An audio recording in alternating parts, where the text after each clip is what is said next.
Master Jet, supposed to be ngayon po ako na year tatanggap ng loyalty.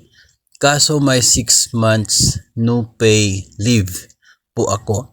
Hindi na po ba ako makakakuha ng loyalty pay next year and the following year? Thank you po.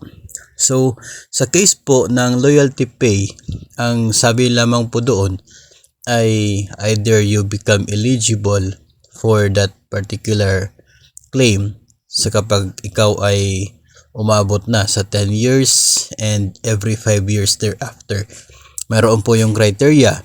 Kung 10th year mo ay dapat hindi lalagpas sa 50 days yung leave without pay para makakatanggap ka ng loyalty pay mo on your 10th year. So sa case na ito, 6 months na leave without pay, so mahigit po yun sa 50 days. So ibig sabihin po niyan ay hindi ka eligible sa loyalty pay mo on your 10th year. No, so hindi ka po tatanggap on the following year kasi that's your 11th year, no? And doon po sa loyalty pay, either you become eligible on your 10th year and every 5 years thereafter.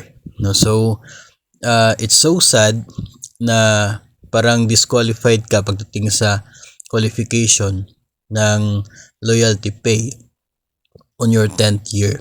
So, after po niyan, kapag nag 10 years ka na, ang next claim is on your 15th year. And by this period, sa 5 taon na yan, dapat hindi lalagpas sa 25 days yung leave without pay mo naman. No, so, parang katulad pa rin po doon sa previous, no, na 50 days sa 10 years.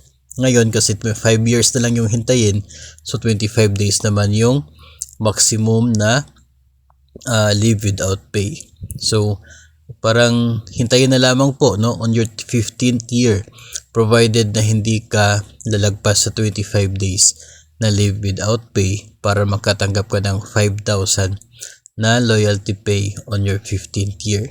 Yung 10th year mo ay disqualified na talaga siya base po doon sa inyo pong number of leave without pay na nakuha po ninyo on your first 10 years in service.